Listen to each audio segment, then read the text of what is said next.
லூக்கா எழுதின சுவிசேஷம் 23ஆம் அதிகாரம் 50 முதல் 53 வசனங்கள் வரை சேர்ந்து எல்லாரும் வாசிக்க போகிறோம். லூக்கா எழுதின சுவிசேஷம் 23ஆம் அதிகாரம் 50 முதல் 53 வசனங்கள் முடிய எல்லாரும் எடுத்துக்கொள்ளுங்கள், சேர்ந்து வாசிப்போம். யோசேப்பு என்னும் பெயர் கொண்ட ஒரு ஆலோசனைக்காரன் இருந்தான். அவன் உத்தமனும் நீதிமானுமாய் இருந்தான். அவன் யூதருடைய பட்டணங்களில் ஒன்றாகிய அரிமத்தியாவிலிருந்து வந்தவனும் தேவனுடைய ராஜ்யத்துக்கு காத்திருந்தவனும் யூதர்களுடைய ஆலோசனைக்கும் செய்கைக்கும் சம்மதியாதவனுமாய் இருந்தான். அவன் பிலாத்துவினிடத்தில் போய் இயேசுவின் சரீரத்தை கேட்டு அதை இறக்கி மெல்லிய துப்பட்டியிலே சுற்றி கண்மலையில் வெட்டப்பட்டதுமாய் ஒரு காலும் ஒருவனும் வைக்கப்படாததுமாயிருந்த ஒரு கல்லறையிலே வைத்தான். இதுவரை யாரும் வைக்கப்படாத ஒரு புதிய கல்லறை. இந்த நாளிலும் இந்த கடைசியில் வந்து இயேசுவுக்கு ஊழியம் செய்த ஒரு சீஷன், இவனோடு கூட அந்த நிக்கோதேமு அவனும் சேர்ந்து இயேசு கிறிஸ்துவுக்கு கடைசியில் வந்து அந்த சரீரத்திற்கு அவருக்கு ஊழியம் செய்கிறதை நாம் வேதத்திலே காண முடியும். ஒரு நாள் ராத்திரியில் வந்து இயேசு கிறிஸ்துவினிடத்தில் இந்த பரிசேயன் நிக்கோதேமு ராக்காலத்தில் வந்து அவரிடத்தில் வந்து பேசிக்கொண்டிருந்தான். அவர் சொன்ன வார்த்தைகள் அவனை தொட்டது. அன்று முதல் அவருடைய சீஷனாக அவனும் மாறினான்.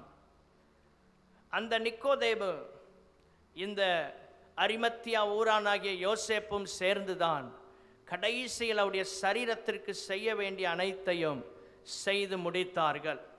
இன்று கர்த்தர் நம்மோடு பேசுகிற வார்த்தை கடைசியில் ஊழியம் செய்த சீஷன். 12 சீஷர்கள் இருந்தார்கள், பிற்பாடு 70 பேர் இருந்தார்கள். இன்னும் அநேக சீசிகள் இருந்த போதும் நாம் ஜெப நேரத்தில் ஆராதனை நேரத்தில் வாசித்த வசனத்தின்படி ஒரு கூட்டம் வேடிக்கை பார்த்தது, ஒரு கூட்டம் தூரத்திலே தூரத்தில் நின்று பார்த்து கொண்டிருந்தது, மூன்றாவது ஒரு கூட்டம் திரும்பி போனது. ஆனால் இந்த சீஷன் அவருக்கென்றே கடைசி வரைக்கும் நின்று எல்லா காரியங்களையும் செய்ததை நாம் வேதத்திலே வாசிக்கிறோம். வேகமாக ஒரு 7 குறிப்புகளை இவனுடைய வாழ்க்கையிலிருந்து நாம் கற்றுக்கொள்ள கர்த்தர் நமக்கு தேவையான கிருபைகளை தருவாராக.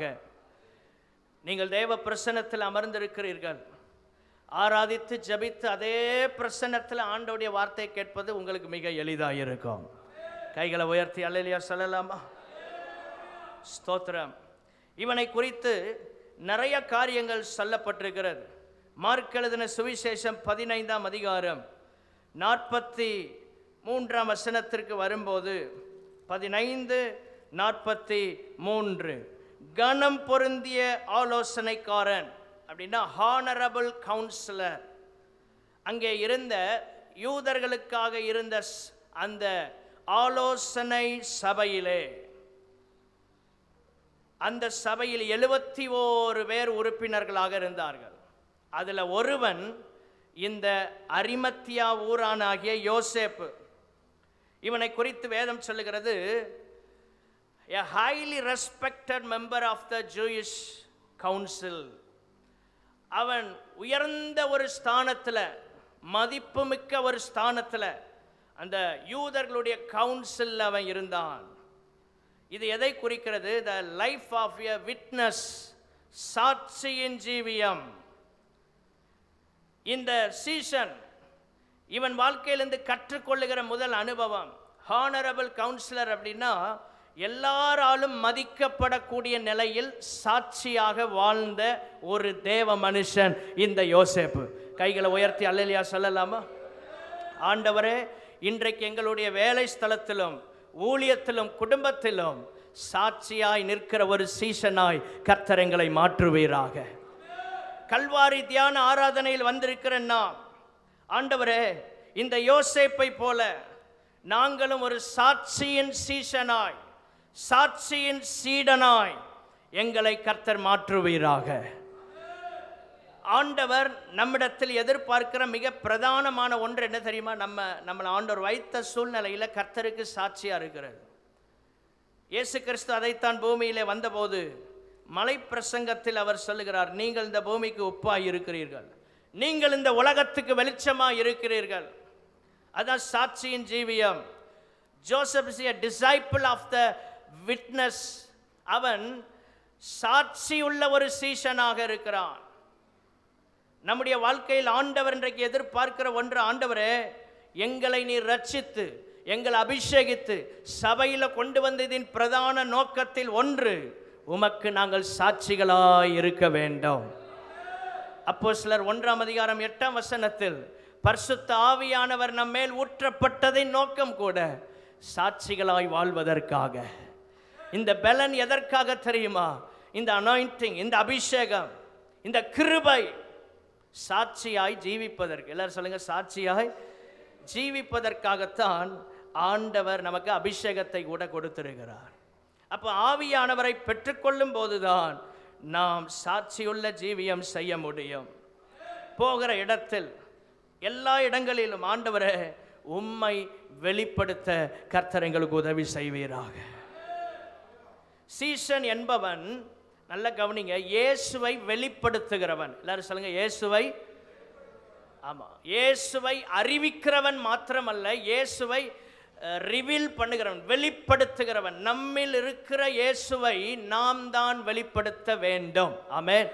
இந்த நாளில் எல்லாரும் ஒரு தீர்மானம் எடுக்கணும். ஆண்டவரே, எங்கள் குடும்பத்தில், எங்கள் தனிப்பட்ட வாழ்க்கையில், போகிற இடங்களில், படிக்கிற இடத்துல, வேலை செய்கிற ஸ்தலத்தில், எங்களுடைய வியாபாரம் செய்யும் இடங்களில் உம்மை வெளிப்படுத்துகிற சீசனாய் கர்த்தர், சீசியாய் எங்களை மாற்றுவீராக. ஆதியாகமத்தின் புஸ்தகம் 34:30 வரும்போது யாக்கோபு சிமியோனையும் லேவியையும் பார்த்து சொல்லுகிறான், இந்த தேசத்தில் குடியிருக்கிற கானானியரிடத்திலும் பெரிசியரிடத்திலும் என் வாசனையை நீங்கள் கெடுத்து போட்டீர்கள். வாசனை, அவனுக்கு இருந்த அந்த மதிப்பு, மரியாதை, சாட்சியுள்ள ஜீவியம், அதை இவர்கள் கெடுத்து போட்டார்கள் என்று யாக்கோபு சொல்லி வருத்தப்படுகிறான். அவர்கள் தங்கள் தரப்பு நியாயத்தை சொல்லுகிறார்கள். ஆனாலும் யாக்கோபு அதை ஏற்றுக்கொள்ளவில்லை. தேவனுடைய பிள்ளைகளே, எந்த சூழ்நிலையில் எவ்வளவு பாதிப்பு நமக்கு வந்தாலும் சாட்சியின் ஜீவியத்தை காத்து கொள்ள கர்த்தர் நமக்கு கிருபைகளை தருவாராக. நாங்கள் பாதிக்கப்பட்டிருக்கிறோம், எங்கள் சகோதரிக்கு நடந்த அநியாயத்தின் நிமித்தமாகத்தான் நாங்கள் இதை செய்தோம் என்று தங்கள் தரப்பு நியாயத்தை அவர்கள் சொன்னபோதும் யாக்கோபு அதை செவி சாய்த்து கேட்கவில்லை. கிறிஸ்தவ ஜீவியத்தில் நல்ல கவனிங்க, பாதிப்புகள் வந்தாலும் தாங்குவதுதான் சீசன். நாம் பதிலுக்கு, ஆமென், ஸ்தோத்திரம், சாட்சி இல்லாத நிலையில் நாம் எதையும் செய்யவே கூடாது. கைகளை உயர்த்தி அல்லேலூயா சொல்லலாமா? நீங்கள் ஒரு ஆக்ஷன் எடுக்கிறீங்க, ஒரு செயல்பாடு உங்கள்கிட்ட வருது அப்படின்னா அது சாட்சியுள்ள காரியமா என்பதை யோசித்து செய்ய வேண்டும். இந்த அரிமத்தியா ஊரானாகிய யோசேப்புடைய வாழ்க்கையில் நல்ல உயர்ந்த ஸ்தானத்தை கர்த்தர் அவனுக்கு கொடுத்திருந்தான். அவன் பேரை சொன்ன எல்லாரும் அவனை ஹானர் பண்ணுற அளவில் இருந்துச்சு. பின்னால் சொல்கிறேன், அதனால தான் பிலாத்து கூட இவன் கேட்டபோது உடனடியாக அவனுக்கு கொடுக்கிறான் இயேசுவின் சரீரத்தை. அப்படிப்பட்ட நிலையில் ஆண்டவரே, எங்கள் வாழ்க்கை, எங்களுடைய பர்சனல் லைஃப், எங்கள் மினிஸ்ட்ரி, எங்களுடைய வேலையெல்லாம் காணப்பட கர்த்தர் எங்களுக்கு கிருபைகளை தருவீராக. கடைசியில் ஊழியம் செய்த ஒரு சீஷன், 3 வருஷ ஊழியத்தில் இவனுக்கு எந்த ரோலும் இல்லை. 3 வருஷ ஊழியத்தில் இவன் நேரடியாக உள்ளே வரவில்லை. ஆனால் கடைசியில் வந்து ஊழியத்தில் தன்னை இணைத்து கொள்ளுகிறான். 2வது குறிப்பு, முதல்ல சொன்ன டிசைபிள் ஆஃப் த விட்னஸ், ஸ்தோத்திரம். 2வதாக லூக்கா 23:50. லூக்கா 23:50 சேர்ந்து வாசிப்போம். எல்லாரும் எடுத்துக்கொள்ளுங்க ப்ளீஸ். உங்கள் பைபிள் எடுத்து மேக்சிமம் வாசிக்க பாருங்கள், இல்லை ஸ்க்ரீனில் வாசிங்க. லூக்கா 23:50.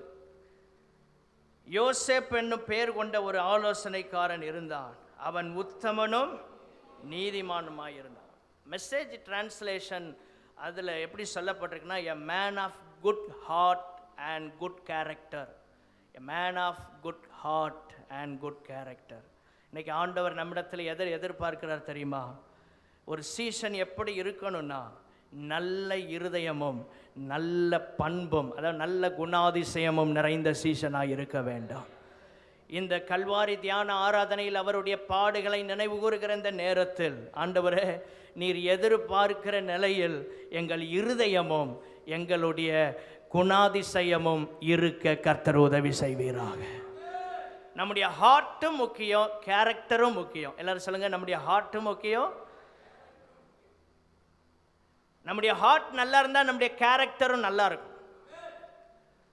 எந்த காரியத்தை செய்தாலும் எந்த இன்டென்ஷனோட செய்கிறோம் என்பது முக்கியம். செய்வது பெரிதல்ல, செய்வதின் நோக்கம் என்ன.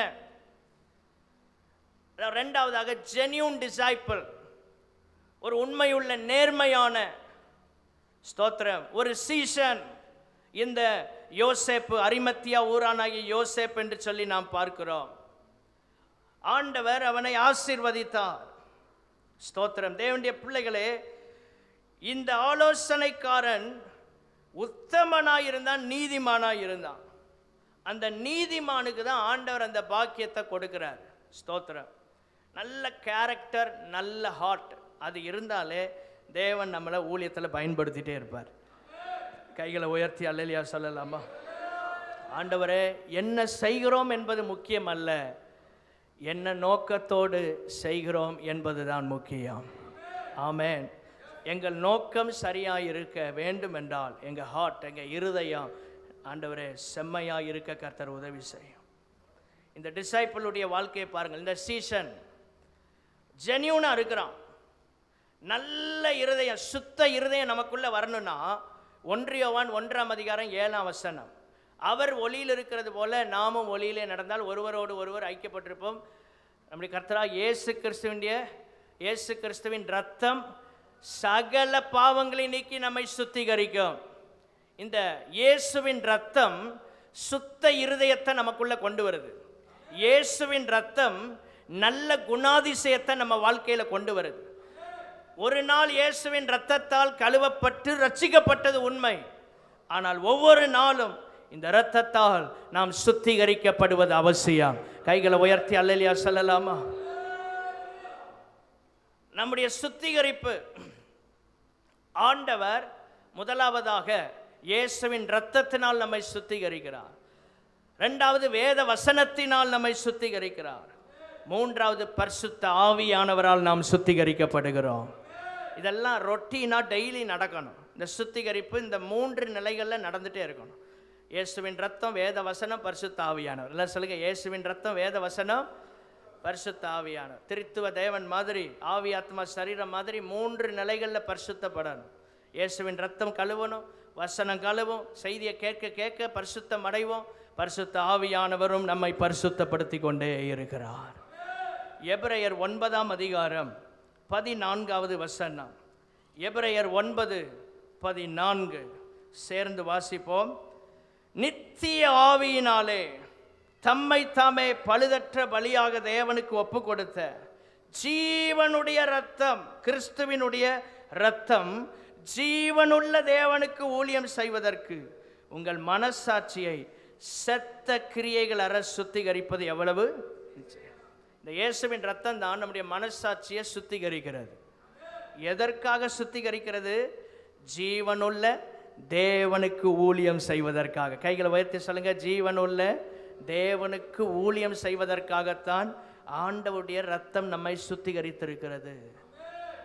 இந்த நாளில் ஆண்டவர் சமூகத்தில் சொல்லுங்க, இந்த சபையில் ஆண்டவரை ஏதாவது ஒரு ஊழியத்தை நான் செய்வதற்கு என்ன ஒப்பு கொடுக்கிறேன் ஆண்டவரை.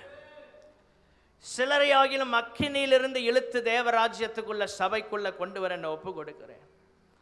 இந்த இயேசுவின் ரத்தம் நம்மை ஜீவனுள்ள தேவனுக்கு ஊழியம் செய்வதற்கு தகுதிப்படுத்தி இருக்கிறது. வேறொரு குவாலிஃபிகேஷன் ஆண்டவர் வைக்கல. ஸ்தோத்திரம். குடும்ப பின்னணியத்தை வைக்கல. ஆண்டவர் அதற்கு தகுதியா. ஆண்டவர் வைத்த ஒன்று என்ன தெரியுமா? இயேசு கிறிஸ்துவின் இரத்தத்தால கழுவப்பட வேண்டும். எல்லாரும் ஒரு அல்லேலூயா சொல்லுங்க பார்க்கலாம்.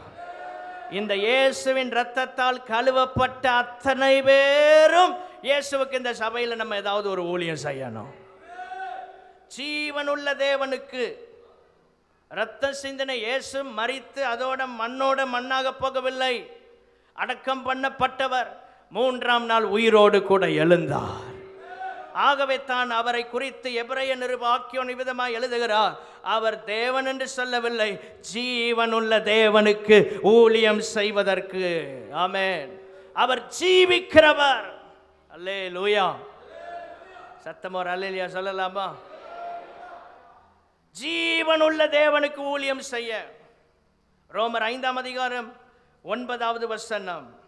ரோமர் 5:9.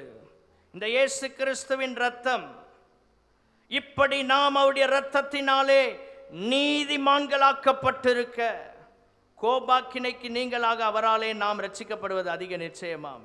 அப்போ இந்த இயேசுவின் இரத்தத்தால் நாம் நீதிமான்களாக்கப்பட்டிருக்கிறோம். அந்த நீதிமான் ஸ்தோத்திரம் இருதயம் நல்ல குட் ஹார்ட்டாக இருக்கும், குட் கேரக்டர் அவன்கிட்ட இருக்கும். ஸ்தோத்திரம். அப்படிப்பட்ட நிலைக்கு வருவதற்கு இயேசுவின் இரத்தம் நமக்கு உதவி செய்கிறது. இயேசுவின் இரத்தத்தால் கழுவப்படாத மனுஷன் நல்லவன் அல்ல. அவங்க சன்மார்க்கர். நீதிமான் கேட்டகரியில் யார் வருவா தெரியுமா? இயேசுவின் இரத்தத்தால் கழுவப்பட்டவர்கள் மட்டும்தான். ஏழைகளுக்கு தான தர்மம் பண்ணலாம், சொத்தையே விற்று கொடுக்கலாம், ஒரு கண்ணை கூட எடுத்து கொடுக்கலாம், சரீரத்தின் அவயவங்களெல்லாம் தானம் பண்ணலாம். ஆனால் இயேசுவின் இரத்தத்தால் கழுவப்படாத எந்த மனுஷனும் நீதிமானாக முடியாது, முடியாது, முடியாது. அல்லேலூயா சொல்லலாமா? நம்முடைய சரீரத்தையே நம்ம தானமாக கொடுத்தா கூட அவருடைய இரத்தத்தால் கழுவப்படலைன்னா ஒருவர் கூட நீதிமானாக முடியாது. ஆகவே ஆண்டவர் நம்மிடத்தில் எதிர்பார்க்கிறது என்ன? ஆண்டவரே, உம்முடைய இரத்தத்தினால் என்னை கழுவி சுத்திகரிப்பீராக. ஆமென். ஸ்தோத்திரம். உம்முடைய இரத்தத்தினால் எங்களை கழுவி சுத்திகரிப்பீராக. இந்த இயேசு கிறிஸ்துவின் இரத்தம் நம்முடைய வாழ்க்கையை சுத்திகரித்து நல்ல குணங்களை நமக்குள்ள கொண்டு வருகிறது. உலகத்துக்குரியவைகள் எல்லாம் எடுத்து தேவனுக்குரிய காரியங்களை நமக்குள் கொண்டு வருகிறது. ஸ்தோத்திரம். இந்த ஹார்ட் எப்படிப்பட்டதுன்னா, எபிரேயர் 3:12. ஸ்தோத்திரம். சகோதரரே, ஜீவனுள்ள தேவனை விட்டு விலகுவதற்கு ஏதுவான அவிசுவாசம் உள்ள பொல்லாத இருதயம் உங்களில் ஒருவனுக்குள்ளும் இராதபடிக்கு நீங்கள் எச்சரிக்கையாக இருங்கள். அப்படின்னா என்ன அர்த்தம்? இந்த ஜீவனுள்ள தேவனை விட்டு விலகிறதுக்கு கூட இந்த இருதயம் சில நேரத்தில் துணிகரம் கொள்ளும். அப்படிப்பட்ட இருதயம் ஜீவனுள்ள தேவனுக்கு ஊழியம் செய்கிற இருதயமா இருக்கணும்னா ஒவ்வொரு நாளும் இயேசுவின் இரத்தத்தால் நாம் கழுவப்பட்டு கொண்டு இருக்க வேண்டும்.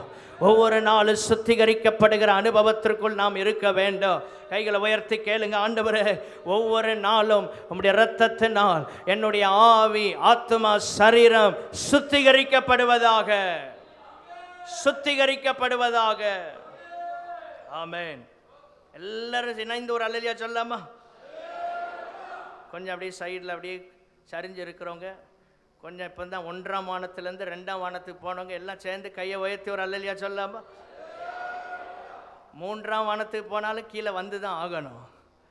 ஆமென். ஸ்தோத்திரம். கர்த்தருக்கு மகிமை உண்டாவதாக. இந்த இயேசு கிறிஸ்துவின் சரீரத்தை தொடுகிற பாக்கியம் நிக்கோதேமுக்கும் அரிமத்தியா ஊரானாகிய யோசேப்புக்கும் ஆண்டவர் கொடுத்தார். நல்ல ஹார்ட், அந்த குட் ஹார்ட் இருக்கிறவங்க தான் அவருடைய சரீரத்தை கூட தொட முடிஞ்சுது. 12 சீஷர்களுக்கு அந்த பாக்கியம் கிடைக்கல. இயேசுவை பின்பற்றி வந்த சீடர்கள் அவர் சரீரத்தை கடைசியில் தொட முடியலை. எல்லாரும் தள்ளி நிற்கிறாங்க. என்ன செய்கிறதுன்னு அவங்களுக்கே தெரியலை. ஸ்தோத்திரம். இப்படிப்பட்ட சூழ்நிலையில் எப்படி இதை சமாளிக்கிறது? பிரச்சனை வந்துடுமோ, போராட்டம் வந்துடுமோ, என்ன செய்வது தெரியவில்லை. அவங்க யோசிச்சுட்டே இருக்கிறாங்க. அப்படிப்பட்ட நேரத்தில் இந்த அரிமத்தியா ஊரானாகிய யோசேப்பு தான் என்ன செய்கிறான்? இயேசு கிறிஸ்துவின் சரீரத்தை தொட்டு அவருக்கு செய்ய வேண்டிய எல்லா காரியங்களையும் ஆமென் ஸ்தோத்திரம் செய்து இவனும் நிக்கோதேமும் சேர்ந்து அடக்கம் பண்ணினார்கள். அவர் சரீரத்தை தொடர்றதுக்கு கூட நீதிமானா இருக்கணுமா. மற்றவங்க எல்லாம் அவரை குத்துனாங்க, அடித்தாங்க. ஆனால் அதை தொட்டு அதுக்கு தேவையான எல்லா வாசனை திரவங்களையும் வைத்து இந்த சரீரத்தை சீலையில் சுற்றி அப்படியே கொண்டு போய் புதிய கல்லறையில் அவரை சுமந்து கொண்டு வைக்கிற பாக்கியம் நல்ல குட் ஹார்ட் குட் கேரக்டர் இல்லை உள்ள இந்த யோசேப்புக்கும் நிக்கோதேமுக்கும் ஆண்டவர் கொடுத்தார். சில ஆசீர்வாதங்கள் நல்ல இருதயம் உள்ளவங்களுக்கு கிடைக்கும். கைகளை உயர்த்தி அல்லேலூயா சொல்லாமா? ஆண்டவரே, எங்கள் இருதயத்தை பார்த்து எங்களை ஆசீர்வதிக்கிற தேவன். இன்றைக்கு ஆண்டவருடைய இரத்தத்தினால் நம்முடைய இருதயம் சுத்திகரிக்கப்படுவதாக. நம்முடைய ஆவி ஆத்மா சரீரம் ஆண்டவருடைய இரத்தத்தினால் சுத்திகரிக்கப்படுவதாக. ஸ்தோத்திரம். இதுவரை இப்படிப்பட்ட ஒரு பாக்கியத்தை யாரும் பெற்றுக்கொள்ளவில்லை. அந்த பாக்கியம் இந்த யோசேப்புக்கு ஆண்டவர் கொடுத்தார். கைகளை உயர்த்தி அல்லேலூயா சொல்லலாமா? ஸ்தோத்திரம். எவருக்கும் கிடைக்காதது. காரணம் ஜென்யூன் டிசைபிளாக இருக்கிறான். மூன்றாவதாக லூக்கா 23ஆம் அதிகாரம் 51வது வசனம். அவன் யூதருடைய பட்டணங்களில் ஒன்றாகிய அரிமத்தியாவிலிருந்து வந்தவனும் தேவனுடைய ராஜ்யத்துக்கு காத்திருந்தவனும். எல்லாரும் சொல்லுங்க, தேவனுடைய ராஜ்யத்திற்கு. மூன்றாவது நாம் கற்றுக்கொள்ள வேண்டிய சத்தியம் கிங்டம் மைண்ட் செட். ராஜ்யத்தின் சிந்தை அவனுக்கு இருந்தது. தேவ ராஜ்யத்தின் சிந்தை. தேவனுடைய ராஜ்யம் வர காத்திருக்கிறான். He lived in alert expectation of the kingdom of God. எப்பவுமே ஆயத்தமாக விழித்திருக்கிறான் ஆண்டவருடைய ராஜ்யம் வர்றதுக்காக. அலர்ட்டாக இருக்கணும், எதிர்பார்த்து இருக்கிறான், காத்து கொண்டிருக்கிறான். இன்றைக்கு நாம் தேவனுக்காக சபை காத்திருக்க வேண்டும். இந்த கிங்டம் மைண்ட் செட் வரணும்.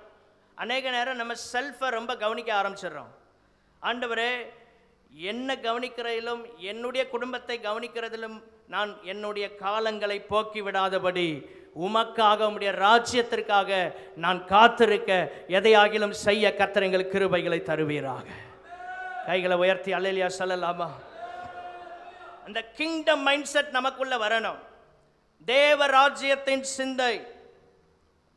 இவ்வளவு பெரிய பொசிஷன்ல இருக்கிறான், ஆனா தேவ ராஜ்யத்தின் வருவதற்காக காத்திருக்கிறான். ஆண்டவர் யாரிடத்திலும் எந்த ஆசீர்வாதத்தையும் சும்மா கொடுக்கிற தேவன் அல்ல. அவர்கள் அதற்கு ஏற்ற பிரகாரம் வாழும் போதுதான் அந்த ஆசீர்வாதத்தை கர்த்தர் அவங்க கையில கொடுக்கிறார். கையில உயர்த்தி அல்லேலூயா சொல்லாமா? ஒரு 5 காரியங்களை இந்த 3வது குறிப்புக்குள்ள ஒரு 5 சப் பாயிண்ட்ஸ் சொல்றேன், வேகமா எழுதி கொள்ளுங்கள். இந்த ராஜ்யத்தின் சிந்தை உள்ளவர்கள் எப்படி இருப்பாங்கன்னா, எபிரேயர் 12:1 இயேசுவை முன்மாதிரியாக வைத்திருப்பார்கள். எபிரேயர் 12:1 இயேசுவையே நோக்கி நமக்கு நியமித்திருக்கிற ஓட்டம் என்று சொல்லப்பட்டிருக்கிறது. அப்போ எல்லாமே இயேசு தான். அவரை தான் ரோல் மாடலாக வச்சிருப்பாங்க. எல்லா சூழ்நிலையிலும் இயேசுவை பார்த்து கொண்டே இருப்பார்கள். உலகத்தை பார்க்க மாட்டாங்க, மற்றவங்க சொல்றதை கேட்க மாட்டாங்க. இயேசு என்ன சொல்லுகிறார், அதான் ராஜ்யத்தின் சிந்தை. ஆமென். ராஜ்யத்தின் சிந்தை. என்னை குறித்து தேவனுடைய சித்தம் என்ன? அந்த பவுல் அந்த இடத்துக்கு வந்தபோது தான் கர்த்தர் அவனை, நீ புறஜாதிகளுக்கும் இஸ்ரவேல் புத்திரருக்கும் ராஜாக்களுக்கும் ஊழியம் செய்ய உன்னை ஏற்படுத்தி இருக்கிறேன்னு அனனியாவின் இடத்தில் கொண்டு போய் அவனை குறித்த தரிசனத்தை திட்டத்தை கர்த்தர் வெளிப்படுத்துகிறார். தேவனை மாதிரியாக வைக்கிறது. பிலிப்பியர் 3:17 வரும்போது பவுல் சொல்றாரு, பிலிப்பியர் 3ஆம் அதிகாரம் 17ஆம் வசனம், இயேசுவை மாதிரியாக வைத்திருக்க வேண்டும். 17 வாசிப்போம். சகோதரரே, நீங்கள் என்னோடே கூட பின்பற்றுகிறவர்களாகி நாங்கள் உங்களுக்கு, எல்லாரும் சேர்ந்து வாசிங்க, நாங்கள் உங்களுக்கு வழிகாட்டுகிறபடி, நாங்க சொல்ற வசனத்தின்படி நடக்கிறவங்களையும் நீங்க ரோல் மாடலா எடுக்கலான்னு பவுல் சொல்ற. நாங்க கொடுக்கிற வார்த்தையின்படி, தேவ வசனத்தின்படி நாங்கள் உங்களுக்கு வழிகாட்டுகிறபடி, எந்த கைடன்ஸ்ல போயிட்டு இருக்கோ அந்த நிலையில் இருக்கிறவங்கள நீங்கள் ரோல் மாடலாக ஃபாலோ பண்ணலாங்கிற இந்த கிங்டம் மைண்ட் செட் இருக்கா? ராஜ்யத்தின் சிந்தை நம்மை விட ஆவிக்குரிய ஜீவியத்தில் தேறினவர்களை, ஆமென், ஸ்தோத்திரம், அவர்களிடத்தில் இருக்கிற நல்ல காரியங்களை நாம் கற்றுக்கொள்ள கர்த்தர் கிருபை தருவாராக. ரெண்டாவதாக, இந்த ராஜ்யத்தின் சிந்தை இருந்தால் என்ன செய்வோம்னா, கொலோசியர் 3:2, மேலானவைகளை நாடுவோம். என்றைக்குமே கீழே அழிந்து போகிறத ரொம்ப முக்கியப்படுத்த மாட்டோம். உங்கள் லைஃப்பில் எதை நாடுறீங்க? சங்கீதக்காரன் சொல்லும்போது, கர்த்தரிடத்தில் ஒன்றை நான் கேட்டேன், அதையே நாடுவேன். அப்படியே மகிமையை பார்க்கும்படியாகவும், அப்படி ஆலயத்தில் ஆராய்ச்சி செய்யும்படியாகவும், ஜீவனுள்ள நாளெல்லாம் ஆண்டவருடைய ஆலயத்தில் தங்கியிருப்பதையே நான் நாடுவேன். 27ஆம் சங்கீதம் 4ஆம் வசனத்தில் இருக்கு. என்ன நாட்டம் நமக்கு இருக்கு? மேலானதை நாடணும். இன்னைக்கு மேலானதை நாடினால தான் இந்த இடத்துல நீங்கள் எல்லாம் வந்து கர்த்தரை ஆராதித்து கொண்டிருக்கிறீங்க. அதுதான் ராஜ்யத்தின் சிந்தை. மூன்றாவதாக, யோவான் 13:5, மனத்தாழ்மை. இந்த ராஜ்யத்தின் சிந்தை நமக்குள்ள இருந்தா மனத்தாழ்மையா இருப்போம். பீயிங் ஹம்பிள், டூயிங் அல்ல பீயிங். நாம் நம்முடைய வாழ்க்கையில் நம்முடைய மனதளவில் தாழ்மை, அந்த நிலைக்கு இயேசு வந்து சீஷருடைய கால்களை கழுவ அவர் தொடங்கினார் என்று அந்த வசனம் சொல்லுகிறது. அவர் யாராவது செய்வாங்களான்னு நினைச்சிட்டு இருக்கல. யோவான் 13:5, பின்பு பாத்திரத்தில் தண்ணீர் வார்த்து சீஷருடைய கால்களை கழுவவும் தாம் கட்டி கொண்டிருந்த சீலையினால் துடைக்கவும் தொடங்கினார். அவர் வெயிட் பண்ணல. இந்த மனத்தாழ்மையை அவர் கற்றுக் கொடுக்கும் போது இயேசு கிறிஸ்து எல்லாமே பிராக்டிக்கலாக தான் அவர் செய்து காண்பிச்சார் ஊழியத்தில். ஆமென். தொடங்கினார், அவர் ஸ்டார்ட் பண்ணிட்டார். நீங்கள் ஆரம்பிச்சிடணும் ஆண்டவருக்காக ஏதாவது ஒன்று செய்ய. யார் செய்கிறாங்க செய்யலை முக்கியம், நம்ம தொடங்குவோம். நல்ல காரியங்களை, தேவனுக்கு அடுத்த காரியங்களை, ஊழியங்களை செய்ய நம்ம தொடங்க வேண்டும். நாலாவதாக, இந்த ராஜ்யத்தின் சிந்தை, கொலோசியர் 1:10, கொலோசியர் 1ஆம் அதிகாரம் 10ஆம் வசனத்திற்கு நாம் வரும்போது, சகலவித நற்கிரியைகளும் ஆகிய கனிகளை தந்து தேவனை அறிகிற அறிவில் விருத்தி அடைந்து. ராஜ்யத்தின் சிந்தை நமக்குள்ள இருந்தால் தேவனை அறிகிற அறிவில் விருத்தி அடைந்து கொண்டே இருப்போம். இன்னும் வசனத்தை கற்றுக்கொள்ளணும், பிரசங்கங்களை நோட்ஸ் எடுத்து இன்னும் ஆழமான சத்தியங்களை கற்றுக்கொள்ளணும், தேவனை அறியணும். தேவனை நம்ம அறிஞ்சிட்டோன்னு யாரும் சொல்ல முடியாது. கடைசி வரைக்கும் தேவனை நாம் அறிந்து கொண்டே இருப்போம். அவரை முகமுகமாய் சந்திக்கும் போதுதான் முழுமையாக அவரை குறித்ததான நாம் அறிவை பெற்றுக்கொள்வோம். எல்லாத்தையும் பூமியிலேயே நம்ம அறிய முடியாது. நல்ல கவனிங்க, மறைவானவைகள் தேவனுக்குரியதுன்னு பைபிள் சொல்லுது. சிலர் அதை கடந்து தோண்டி ஆராய்ச்சி கள்ள உபதேசத்தில் சிக்கிடுவாங்க. அறிந்த சத்தியத்தில் நின்றாலே பரலோகத்துக்கு போயிடலாம். மறைக்கப்பட்டது நமக்குரியதல்ல, தேவனுக்குரியது. உபாகமம் 29:29. மறைவானவைகள் நம்முடைய தேவனாய கர்த்தருக்கே உரியவைகள். ஆமென். சில சப்ஜெக்ட் எல்லாம் கான்ட்ரவர்ஷியலாக இருக்கும். அதெல்லாம் உள்ளே போனால் எவ்வளோ விளக்கங்களை யார் கொடுத்தாலும் அதை ஏற்றுக்கொள்ள முடியாது. அதை சில காரியங்களை அப்படியே விசுவாசிக்க வேண்டும். விசுவாசிக்க வேண்டியதை கேள்வி கேட்டுட்டு இருந்தால் நம்ம ஒரு நாளும் வளர முடியாது. வெளிப்படுத்தப்பட்டவைகளோ, எதெல்லாம் என்ன சத்தியத்தை ஆண்டவர் ரிவீல் பண்ணியிருக்கிறார், அது இந்த நியாயப்பிரமாணத்தின் வார்த்தைகளின் படியெல்லாம் செய்யும்படி. எல்லாரும் சொல்லுங்க, எதுக்காக வெளிப்படுத்தினாரு? செய்யறதுக்காக. நமக்கும் நம்முடைய பிள்ளைகளுக்கும் என்றென்றைக்கும் உரியதான். நமக்கு மட்டும் இல்லை, நம்ம பிள்ளைகளுக்கும் சேர்த்தே பைபிள் ஆண்டவர் எழுதியிருக்கிறார். எத்தனை பேர் விசுவாசிக்கிறீங்க? கைகளை உயர்த்தி அல்லேலூயா சொல்லலாமா? வெளிப்படுத்தப்பட்ட சத்தியங்களுக்கு கீழ்ப்படிவோம். மறைவா இருக்கிறத போய் தோண்ட வேண்டாம். எது எது தேவையோ தேவ ஆவியானவர் பலிபீடத்திலிருந்து உங்களுக்கு வெளிப்பாடுகளை தருவார். முழுமையாய் அறிவது. எவ்வளவுதான் வெளிப்பாட்டு பிரசங்கங்களை பண்ணாலும் முழுமையான தேவனை குறித்த அறிவு அவரை முகமுகமா சந்திக்கும் போதுதான் நமக்கு கிடைக்கும். கைகளை உயர்த்தி அல்லேலூயா சொல்லலாமா? எல்லா கேள்விகளுக்கும், ஒரு பரிசுத்தவன விதமாய் சொன்னார், எல்லா கேள்விகளுக்கும் இந்த உலகத்தில் நமக்கு பதில் கிடைக்க போவதில்லை. சில கேள்விகளுக்கு பரலோகத்தில் தான் நமக்கு விடை தெரியும். புரிஞ்ச ஒரு அல்லேலூயா சொல்லுங்க.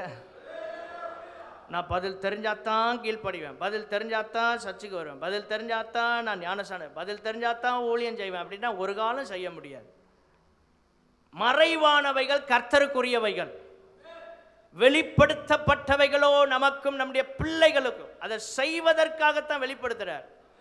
5வது 2 பேதுரு 3ஆம் அதிகாரம் 12-13 வசனங்கள். ராஜ்யத்தின் சிந்தை உள்ளவர்கள் எப்படி இருப்பார்கள்? 2 பேதுரு 3ஆம் அதிகாரம்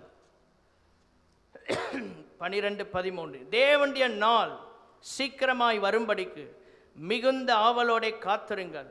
அந்த நாளில் வானங்கள் வெந்து அழிந்து பூதங்கள் எரிந்து போகும். அவருடைய வாக்குத்தத்தத்தின்படியே நீதி வாசமாய் இருக்கும்.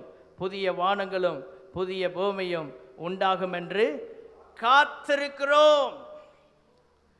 ரகசிய வருகைக்காக காத்திருப்பது அதான் 5வது. ராஜ்யத்தின் சிந்தை இருந்தா இயேசு எப்போ வருவார்னு காத்துட்டே இருக்கணும். ஆமென். இயேசு கிறிஸ்துவின் பாடு, மரணம், உயிர்த்தெழுதல், அவருடைய வருகை, ரகசிய வருகை, இதை தினமும் நினச்சிட்டே இருக்கணும். ஆமென்.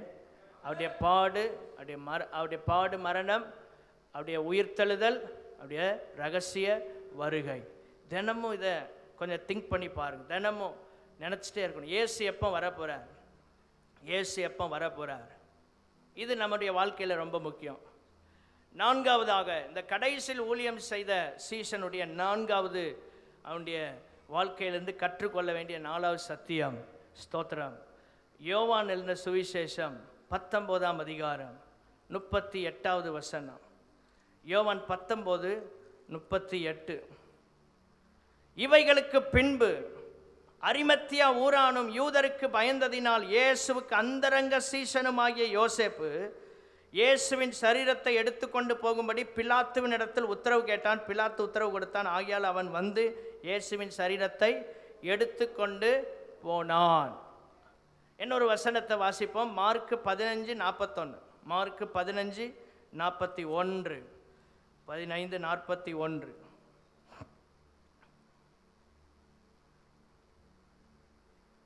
அங்கே இவனை குறி 43 வாசிங்க. கனம் பொருந்தின ஆலோசனைக்காரனும் அரிமத்தியா ஊரானும் தேவனுடைய ராஜ்யம் வர காத்திருந்தவனுமாகிய யோசேப்பு என்பவன் வந்து பிலாத்துவினிடத்தில் துணிந்து போய்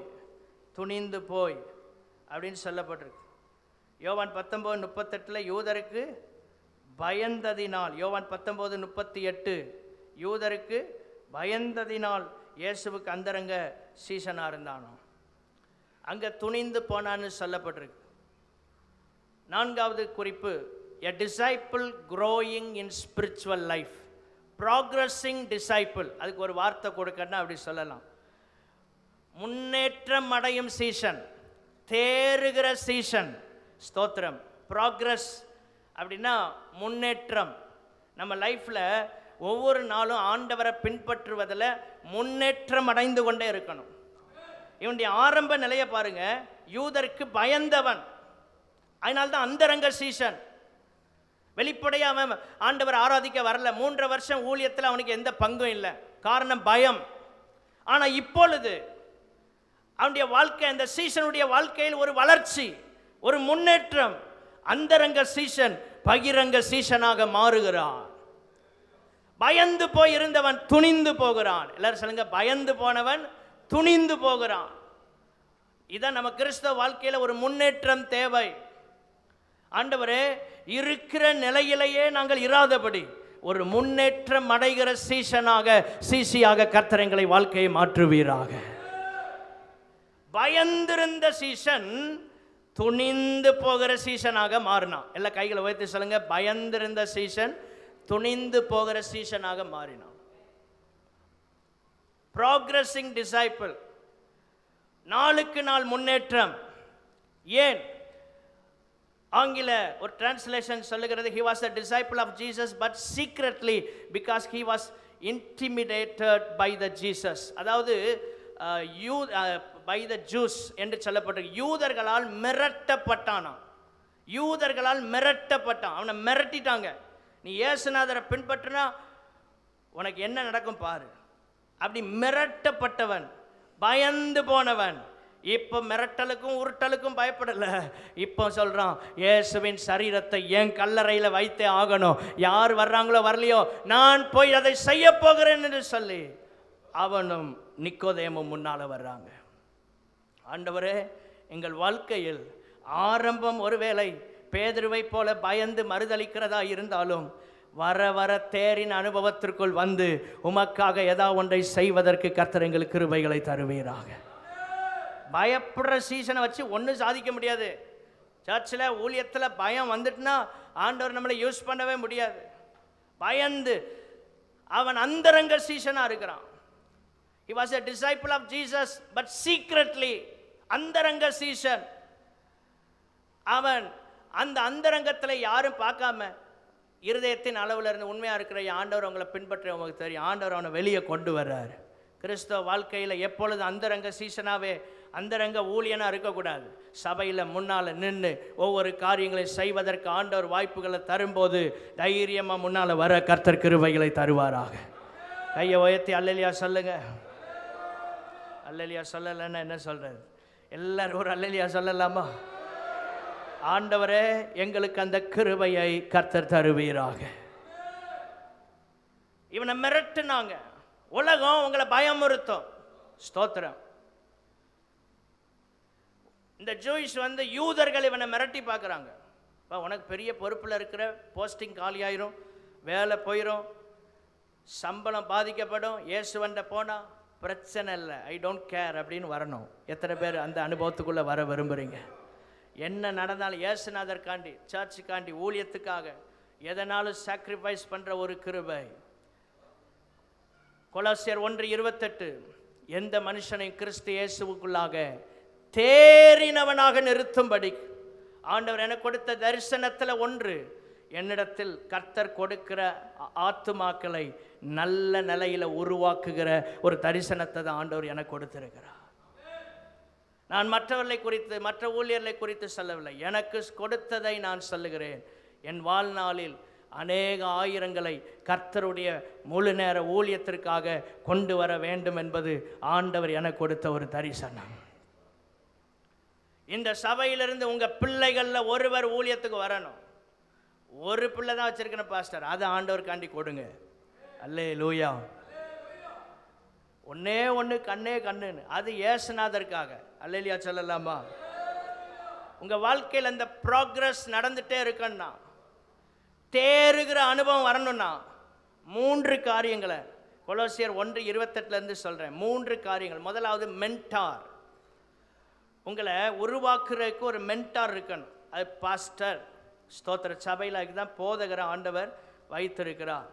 ஜெபம் பண்ணுறீங்களா, வேதத்தை வாசிக்கிறீங்களா அப்படின்னு உங்களை செக் பண்ணி, ஒவ்வொரு டிபார்ட்மெண்ட்டுக்கு அதுக்கு தான் லீடர்ஸ். ஸ்தோத்திரம். இது என்ன சண்டே ஸ்கூலான்னு கேட்கக்கூடாது. உருவாக்குகிற அனுபவம் என்று சொன்னால், ஆமீன், மென்டார் என்று சொல்லும்போது நீங்கள் எவ்வளோ ப்ராக்ரஸ் ஆகிட்டு இருக்கிறீங்க அப்படிங்கிறத செக் பண்ணணும். தேறினவனாக நிறுத்தும்படிக்கு. ரெண்டாவதாக அவரையே அறிவித்து, அவர்னா ஆண்டவருடைய வார்த்தை. இப்போ ரெண்டாவது வேர்ட் ஆஃப் காட், தேவனுடைய வார்த்தை நமக்கு இருக்கணும். அதுக்கு தான் நல்ல பிரசங்கங்களை சர்ச்சில் கேட்டு கேட்டு குறிப்பெடுக்கணும். அப்போ தான் நீங்கள் வளர முடியும். மூன்றாவது அங்கே சொல்லப்பட்டிருக்கு, ஸ்தோத்திரம், எந்த மனுஷனுக்கு புத்தி சொல்லி, எந்த மனுஷனுக்கு எல்லா ஞானத்தோடும் உபதேசம் பண்ணுகிறோம். உபதேசம் எங்கே நடக்கும்? சர்ச்சில் நடக்கும். மூன்றாவது நமக்கு தேவை சபை. கைகளை உயர்த்தி அல்லேலூயா சொல்லுங்க. முதல்ல ஒரு மென்டார், பாஸ்டராக இருக்கலாம். ரெண்டாவது வேர்ட் ஆஃப் காட், ஆண்டவருடைய வார்த்தை. மூன்றாவது சபை, சர்ச் ஃபெல்லோஷிப். இந்த மூன்றும் தான் உங்களை தேறினவ ஒரு சீசனாக, சிசியாக மாற்றுகிறது. புத்தி சொல்லணும் அப்படின்னு சொல்லியிருக்கனால புத்தி சொல்லிகிட்டே இருப்போம். பிரசங்கத்தில் தனியாக எந்த கூடுகையிலனாலும் ஆண்டவர் ஆலோசனைகளையும் தருவார். கேட்கும்போது நமக்கு ஆசீர்வாதம். எபிரேயர் 10:25, சபை கூடி வருதலை சிலர் விட்டுவிடுகிறது போல நாமும் விட்டுவிடாமல் நாளான் சமீபத்து வருகிறதை எவ்வளவாய் பார்க்கிறீர்கள் அவ்வளவா என்ன செய்யணுமா? புத்தி சொல்ல வேண்டும்னு பைபிள் சொல்லுகிறது. இப்போ சபையில் தான் புத்தி சொல்கிற அனுபவத்தை கர்த்தர் வச்சிருக்கிறார். கைகளை உயர்த்தி அல்லேலூயா சொல்லாமா? தேவனுடைய பிள்ளைகளே, ப்ரோக்ரஸிங் டிசைபிளாக மாறணும். ஆண்டவரை இருக்கிற நிலையில் அல்ல, பயந்த சீசன் பகிரங்க சீசனா மாறினது போல, அந்தரங்க சீசன் பகிரங்கமாக சீசனாய் மாறினது போல எங்கள் வாழ்க்கையில் நாளுக்கு நாள் உம்மை பின்பற்றுவதில் ஆவிக்குரிய ஜீவியத்தில் ஒரு முன்னேற்றம் காணப்படுவதாக. கைகளை உயர்த்தி கேளுங்க. ஆண்டவரே, நாளுக்கு நாள் எங்கள் ஜெபத்தில், ஆராதனையில், நாங்கள் செய்கிற ஊழியத்தில் ஒரு முன்னேற்றம், ஒரு வளர்ச்சி எங்கள் ஆவிக்குரிய வாழ்க்கையில், தனிப்பட்ட வாழ்க்கையில் உம்மோடு நெருங்கி வர இன்னும் கர்த்தர் கிருபைகளை தாரும். ஐந்தாவதாக மத்தேயு 27:57 27:57 அங்கே இவனை குறித்து சொல்லப்பட்டிருக்கிறது. சாயங்காலமான போது இயேசுவுக்கு சீசனும், அழகா சொல்லப்படும், இயேசுவுக்கு ஐஸ்வர்யவானுமாயிருந்த யோசேப்பு என்னும் பேர் கொண்ட அரிமத்தியா ஊரானாகிய யோசேப்பு. அவன் சாதாரண ஆள் இல்லை, ஸ்தோத்திரம், அவன் ஐஸ்வர்யவான். ஐஸ்வர்யவான், ஐஸ்வர்யவான். ஆண்டவரே, நீர் இந்த ஊழியத்தில், ஸ்தோத்திரம், தேவ ராஜ்யத்தில் ஆண்டவர் ஏழைகளையும் பயன்படுத்துகிறார், பணக்காரர்களையும் கர்த்தர் பயன்படுத்துகிறார். கைகளை உயர்த்தி அல்லேலூயா சொல்லுங்க. அதான் ஆண்டவர் ஊழியத்தில் வைத்திருக்கிற நிலை. இவங்க தான் செய்யணும், அவங்க தான் செய்யணும், அப்படி இல்லை. ஆண்டவரே, நீர் எல்லாரையும் பயன்படுத்த விரும்புகிறீர். ஒரு ஐஸ்வர்யவானை கூட கர்த்தர் கடைசியில் ஊழியத்துக்காக பயன்படுத்தினார். ஆமென், ஸ்தோத்திரம். பைபிள் சொல்லுகிறது, ஏசாயா 53 அவர் மரித்த போது ஐஸ்வர்யவான்களோடு இருந்தார் அப்படின்னு சொல்லப்பட்டிருக்கிறது. ஸ்தோத்திரம். தேவனுடைய பிள்ளைகளே, ஆண்டவர் இந்த அரிமத்தியா ஊரானாகிய யோசேப்பை ஆண்டவர் பயன்படுத்துகிறார். ஹல்லேலூயா. ஏசாயா 53:9 இருக்கு, அவர் மரித்த போது ஐஸ்வர்யவானோடே இருந்தார். தேவனுடைய பிள்ளைகளே, நம்முடைய ஆண்டவர் ஐஸ்வர்ய சம்பன்னர். ஐந்தாவது குறிப்பு என்ன அப்படின்னா, wealth was not a hindrance to serving Jesus.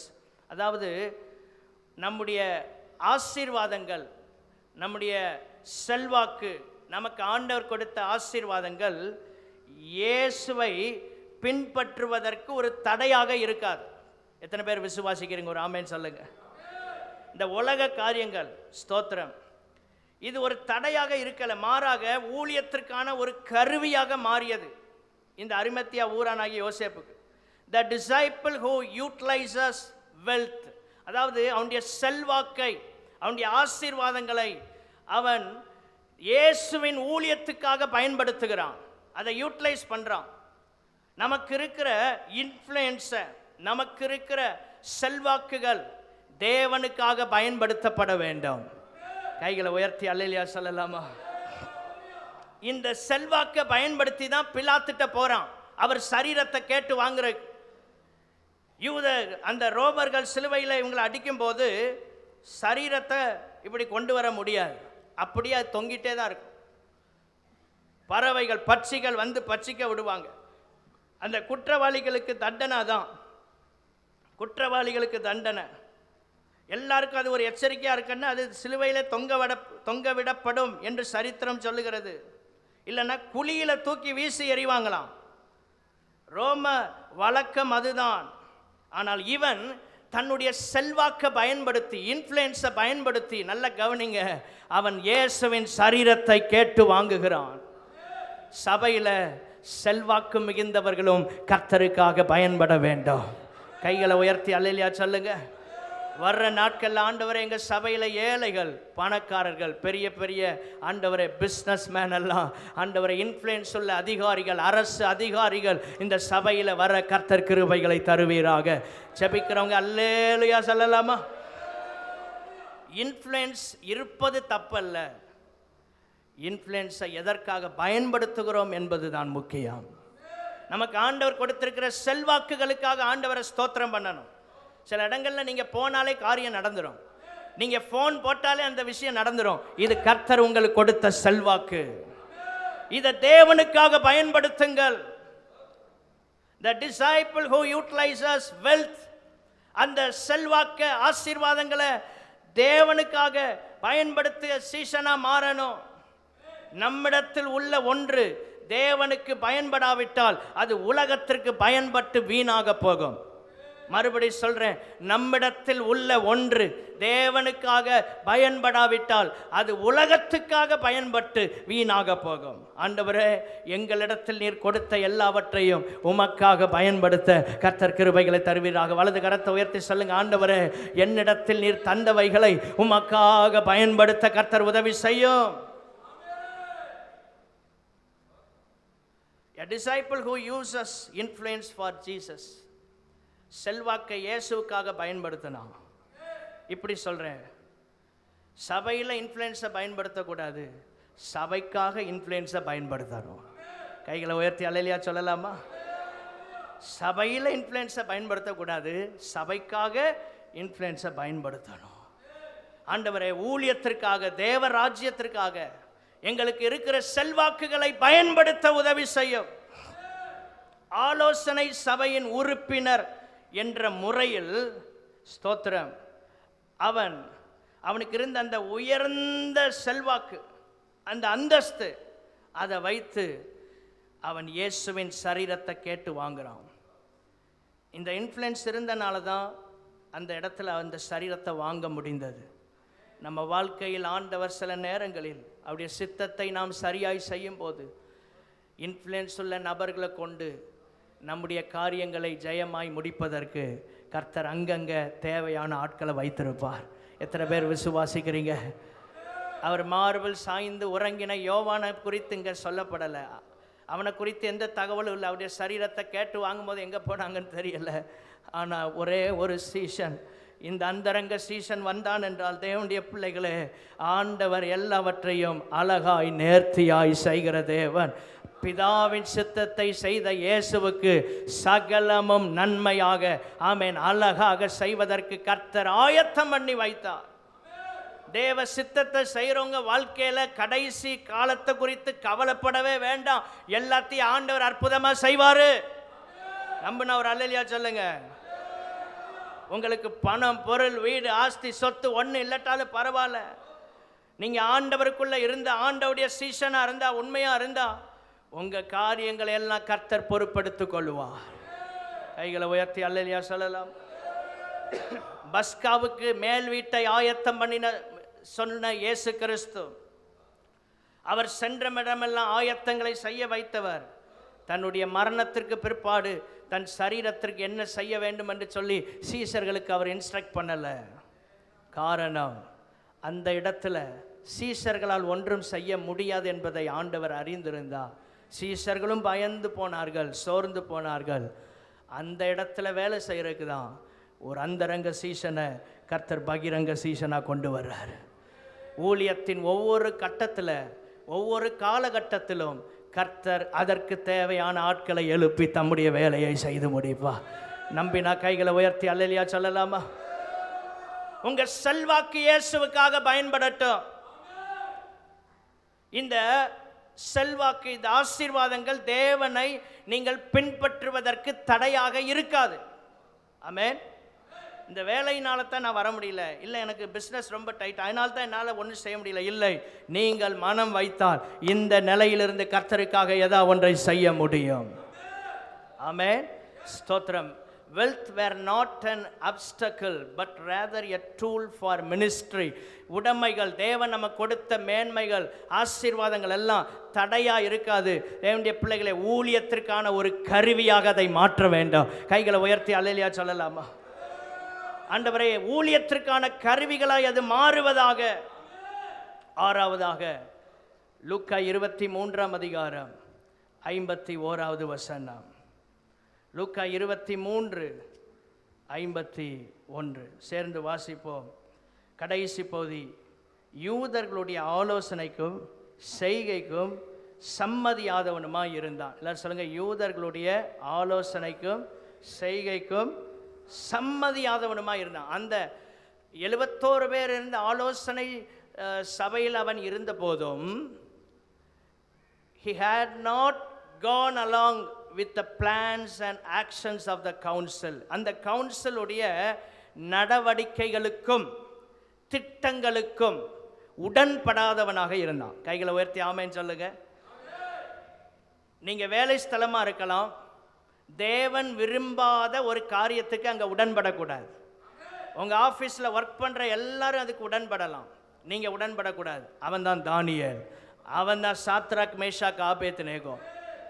எல்லாரும் செய்கிறாங்கன்னு செய்யக்கூடாது. He had not gone along with the plans and actions of the council. எல்லாரையும் நம்ம நேசிக்கணும். ஆனால் எல்லாரையும் நேசிக்கிறேன்னு சொல்லி நீங்கள் தீமை செய்கிறவர்களுக்கு துணை நிற்கக்கூடாது, பாவத்துக்கு துணை நிற்கக்கூடாது, தவறு செய்கிற ஆட்களுக்கு துணை நிற்கக்கூடாது. கைகளை உயர்த்தி அல்லேலூயா சொல்லாமா? வேதம் இருபுறம் கருக்குள்ள பட்டயம். சில சொல்லுவாங்க இயேசுநாதர் எல்லாரையும் நேசிக்க சொல்லியிருக்காருங்க. அது என்னமோ இந்த குட் ஃப்ரைடே வந்து அவங்களுக்கு அளவு கடந்த பாசம் வந்துடும். நேசிக்கிறேன்னு சொல்லி தவறான காரியத்துக்கு உடன்பற்றக்கூடாது. தீமை செய்கிறவர்களுக்கு துணை நிற்காதிருங்கள். ஆமென். தீமைக்கு துணை போனால் நமக்கு ஆசீர்வாதம் வராது. இப்போ ஆறாவதாக அன்காம்ப்ரமைஸ்டு டிசைபிள். எல்லாரும் சொல்லுங்க, அன்காம்ப்ரமைஸ்டு டிசைபிள். சமரசம் செய்யாத சீசன். எவ்வளோ ஆசீர்வாதம், எவ்வளோ மேன்மை, எவ்வளோ உயர்வை தந்தாலும் உலகத்தோட ஒத்து போகாதீங்க. ஆண்டவர் உலகத்தை ஜெயித்தவர் நம்முடைய கர்த்தராகிய இயேசு கிறிஸ்து. கைகளை உயர்த்தி அல்லேலூயா சொல்லுங்க. எல்லாரையும் மன்னிங்க, அது ஆண்டவர் நமக்கு கொடுத்த கட்டளை, அதைத்தான் நம்ம செய்யணும். ஆனால் அதே நேரத்தில் தவறான கிரியைகளுக்கு, தவறான காரியங்கள், தவறான மனிதர்கள் செய்கிற காரியங்கள் உங்களுக்குள் ஒரு தாக்கத்தை உண்டாக்கிவிடக்கூடாது. ஆமென். மன்னிக்கிறேன் என்கிற பேரில் உலகத்தோட ஒத்து போயிடக்கூடாது. நேசிக்கிறேன் என்கிற பேரில் தவறுகளோடு துணை போயிடக்கூடாது. எத்தனை பேருக்கு புரியுது? கைகளை உயர்த்தி அல்லேலூயா சொல்லாமா? நேசிங்க, தவறான காரியத்துக்கு உடன்படாதீங்க. ஆண்டவர் அதைத்தான் எதிர்பார்க்கிறார். அன்காம்ப்ரமைஸ்டு டிசைபிள். சமரசம் செய்யாத சீசனாக மாற வேண்டும். இவ்வளோ பெரிய கவுன்சிலில் இருக்கிறான், என் போஸ்டிங் என்ன ஆகும்? எல்லாரும் சேர்ந்து இவனை ஒருவேளை ஒதுக்கிட்டா என்ன அதை பற்றிலாம் அவன் கவலைப்படலை. இது தவறான செய்கை, இதுக்கு நான் உட்பட மாட்டேன். ஆமென். கைகளை உயர்த்தி அல்லேலூயா சொல்லாமா? எல்லாரும் எங்கள் கூட வேலை பார்க்குற எல்லாரும் இப்படி போகிறாங்க, அதனால இல்லை, அதில் நான் ஒரு வித்தியாசத்தை உண்டாக்கணும். என் கூட படிக்கிற எல்லாரும் அப்படி உலக பிரகாரமாக இருக்கிறாங்க, நான் அதில் ஒரு வித்தியாசத்தை உண்டாக்கணும். தானியேல் ஒரு ஹையர் அத்தாரிட்டியில் இருக்கிறான், பெரிய ஒரு நிலையில் இருக்கிறான், பிரைம் மினிஸ்டர் அவன்தான். அவன் வாழ்க்கையில் பாருங்க, தவறான செய்கைக்கு உடன்படலை, காம்ப்ரமைஸ் ஆகலை. இன்னைக்கு நிறைய பேர் பதவிக்காக, உயர்வுகளுக்காக, செல்வாக்குக்காக காம்ப்ரமைஸ் பண்ணுறோம். ஆண்டவர் சொல்றார், அதில் அன்காம்ப்ரமைஸ் டிசைபிளாக இருங்க. அதுதான் இந்த நாளில் இயேசு செய்த விலையேறப்பெற்ற தியாகத்திற்கு நாம் செய்கிற நன்றி கடன், நாம் செலுத்துகிற மரியாதை. ஏழாவது கடைசியாக மத்தேயு 27:60.